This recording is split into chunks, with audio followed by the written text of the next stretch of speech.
In 1911 to 1912, the Qing dynasty, China's last imperial rule that had persisted since 221 BCE, came to an end, concluding the nation's extensive imperial history.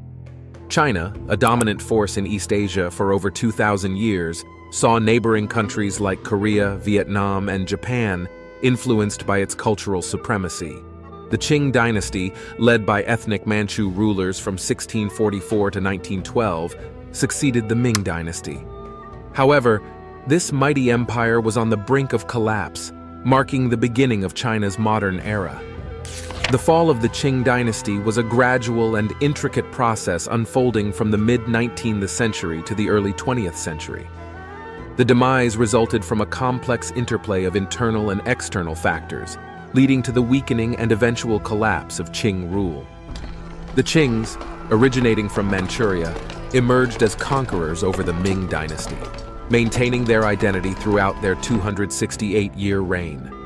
They deliberately set themselves apart from their subjects through distinct religious, linguistic, ritual, and social characteristics, consistently presenting themselves as foreign rulers. Social unrest against the Qing began with the White Lotus Uprising in 1796-1820. The Qing had prohibited agriculture in the northern regions, leaving them to the Mongol pastoralists. However, the introduction of New World crops like potatoes and maize led to the development of farming on the northern plains. Simultaneously, Western technologies for treating contagious diseases, such as smallpox, along with the widespread use of fertilizers and irrigation techniques, were adopted during this period. Technological advancements triggered a surge in the Chinese population, skyrocketing from nearly 178 million in 1749 to almost 359 million in 1811. By 1851, the population in Qing dynasty China had reached around 432 million. Initially, farmers near Mongolia worked for the Mongols, but as the overcrowded Hubei and Hunan provinces pushed people into the region, new migrants surpassed the indigenous population. This led to escalating conflicts over local leadership. The White Lotus Rebellion erupted in 1794 when large groups of Chinese citizens rioted. Although the Qing elites eventually quelled the rebellion, the White Lotus organization persisted in secret, advocating for the overthrow of the Qing dynasty.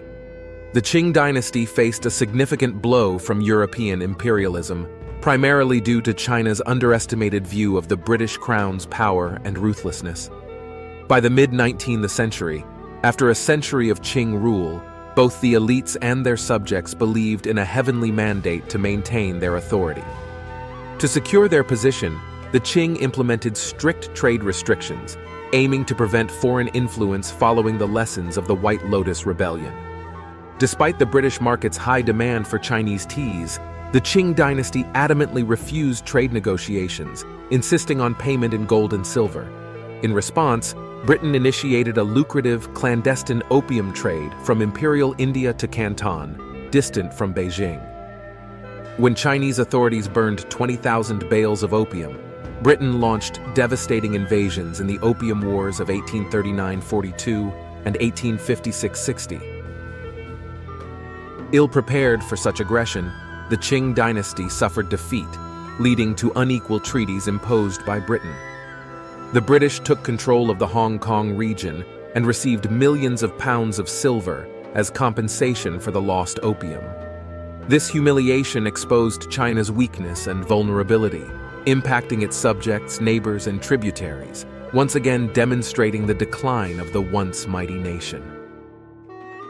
Exposed vulnerabilities led to China losing control over its peripheral regions. France seized Southeast Asia, establishing French Indochina, while Japan claimed Taiwan and effectively controlled Korea, a former Chinese tributary, after the First Sino-Japanese War of 1895-96. Additionally, Japan imposed unequal trade demands through the 1895 Treaty of Shimonoseki.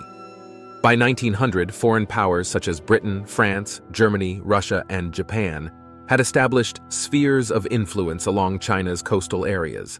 While technically still part of Qing China, These regions were under the control of foreign powers, dominating both trade and military affairs.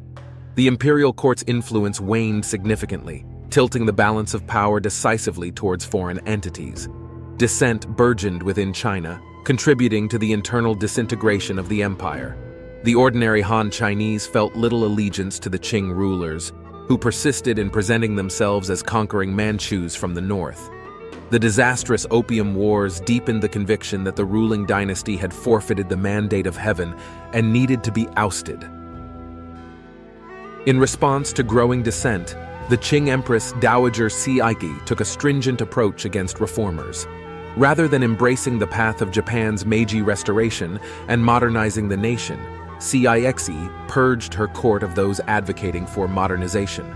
In 1900, Chinese peasants initiated a significant anti-foreigner movement known as the Boxer Rebellion, initially opposing both the Qing ruling family and European powers, along with Japan. The movement eventually saw unity between Qing armies and peasants. Despite their collaboration, they proved unable to overcome the foreign powers, marking the initial stages of the Qing dynasty's decline. As rebel leaders gained strength, their impact on Qing rule intensified. In 1896, Yan Fu translated Herbert Spencer's social Darwinism treatises, prompting calls for the overthrow of the existing regime and the establishment of constitutional rule. Sun Yat-Sen, recognized as China's inaugural professional revolutionary, gained international prominence after being abducted by Qing agents in the Chinese embassy in London in 1896. In response, the Qing attempted to suppress the term revolution by banning it from their world history textbooks, relabeling events like the French Revolution as rebellion or chaos. However, the existence of leased territories and foreign concessions provided a breeding ground and varying degrees of safety for radical opponents. Despite clinging to power for another decade within the Forbidden City, the Wuchang Uprising of 1911 dealt the final blow. 18 provinces voted to secede from the Qing dynasty, leading to the formal abdication of the last emperor, 6-year-old Puyi, on February 12, 1912. This not only marked the end of the Qing dynasty, but also concluded China's millennia-long imperial era. Sun Yat-Sen assumed the role of China's first president, signaling the commencement of the Republican era in China.